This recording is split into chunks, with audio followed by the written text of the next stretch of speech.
साथियों, आज हम इस वीडियो में लाए हैं कपिल मुनि के बारे में। कपिल मुनि कौन थे? कपिल मुनि का नाम आप सभी ने सुना है। इन्हें भगवान विष्णु का अवतार कहा जाता है।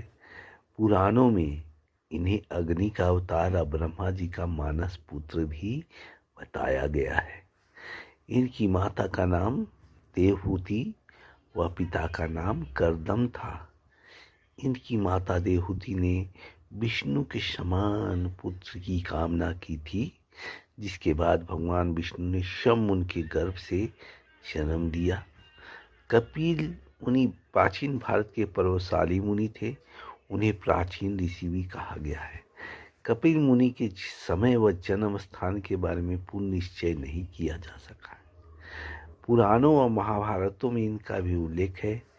कहते हैं कि हर कल्प के आदि में कपिल मुनि जन्म लेते हैं।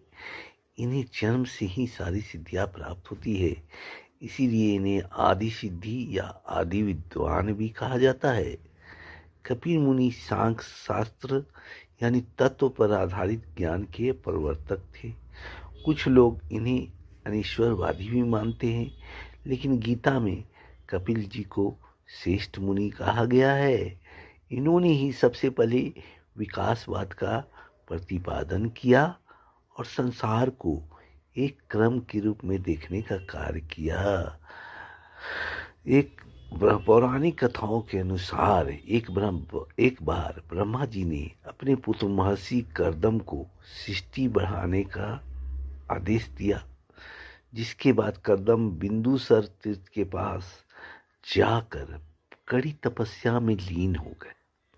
कहते हैं उस समय तप ही मनुष्य की सभी इच्छाओं की पूर्ति का महत्वपूर्ण साधन था। महर्षि की तपस्या से प्रसन्न होकर भगवान नारायण प्रकट हुए और उन्होंने महर्षि से कहा, महाराज, मनु की कन्या देवहूति तुम्हारे अनुरूप योग्य पत्नी सिद्ध होगी। वह कन्या तुम्हारे उद्देश्य की पूर्ति में सहायक होगी। जब महाराज मनु अपनी पुत्री देवहूति को लेकर तुम्हारे आश्रम में आए, तब तुम उन्हें देवहूति से विवाह करने की स्वीकृति दे देना। प्रभु श्रीहरि ने महर्षि कर्दम से कहा कि कालांतर में मैं स्वयं तुम्हारे माध्यम से देवहूति के गर्भ से अवतार लूंगा और संसार को सांख्य शास्त्र और भक्ति का उपदेश दूंगा। एक दिन महाराज मनु अपनी पुत्री के साथ महर्षि कर्दम के आश्रम पर आए और महर्षि का देवहूति के साथ विवाह संपन्न हो गया। विवाह के बाद भी महर्षि कर्दम अपनी तपस्या में ही लगे रहे। उनकी पत्नी देवहूति आश्रम व महर्षि की सेवा में दिन रात लगी रहती थी।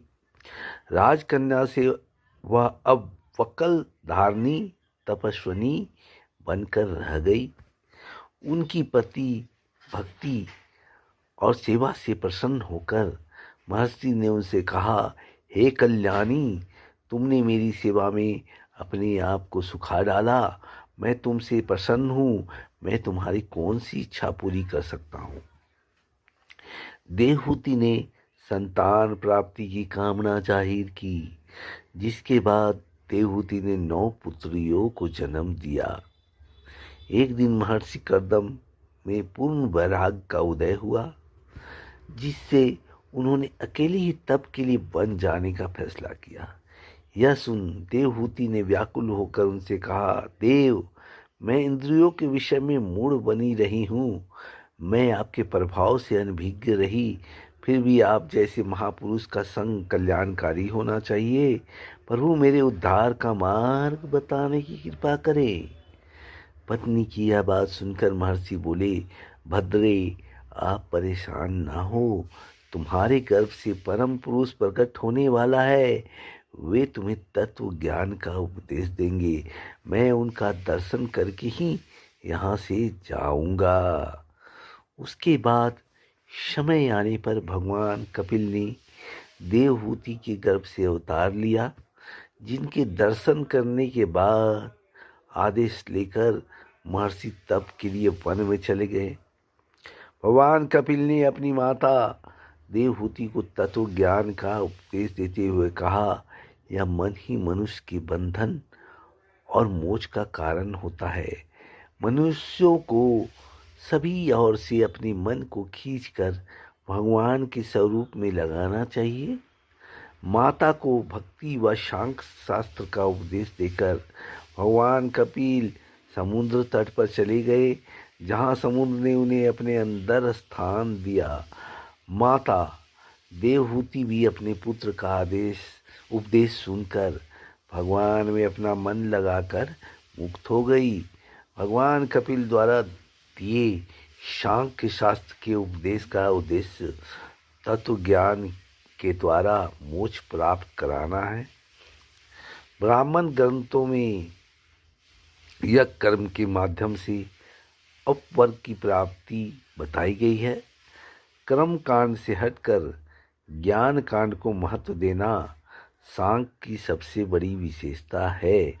उपनिषदों में ज्ञान को कर्म से ऊपर यानी श्रेष्ठ माना गया है। कपिल मुनि के महत्वपूर्ण योगदान इस संसार को दिए हैं। आइए उसके बारे में हम जानते हैं। भगवान कपिल जी ने सबसे पहले ध्यान और तपस्या का मार्ग बतलाया था। कपिल मुनि सांख्य दर्शन के प्रवर्तक थे। कपिल मुनि भागवत धर्म के प्रमुख 12 आचार्यों में से एक हैं। कपिल मुनि के नाम से कई ग्रंथ प्रसिद्ध हुए हैं, जैसे सांख्य सूत्र, तत्व समास, व्यास प्रभाकर, कपिल स्मृति आदि। महाभारत में कपिल मुनि के उपदेश को कपिल गीता के नाम से जाना जाता है। कपिल स्मृति इनका धर्मशास्त्र है। ज्ञान को साधना का रूप देकर भगवान कपिल ने ही त्याग, तपस्या व समाधि को भारतीय संस्कृति में पहली बार प्रतिष्ठित किया। आइए अब हम बताते हैं इस वीडियो में कपिल मुनि से जुड़े कुछ रहस्यों के बारे में। कहते हैं भगवान कपिल हर कल्प की आदि में जन्म लेते हैं। कपिल मुनि के क्रोध से ही राजा सगर के 60,000 पुत्र भस्म हो गए थे। रणभूमि में भीष्म पितामह द्वारा शरीर त्याग देने के समय वेद व्यास सहित अन्य ऋषियों के साथ कपिल मुनि भी वहां मौजूद थे। कपिल मुनि के नाम पर ही कपिलवस्तु नगर बसा है, जहां महात्मा बुद्ध का जन्म हुआ था। कपिल जी का जन्म स्थान कपिलवस्तु और तपस्या स्थल गंगा सागर बताया जाता है। कहा जाता है कपिल मुनि ने साधारण मानव समझकर भगवान राम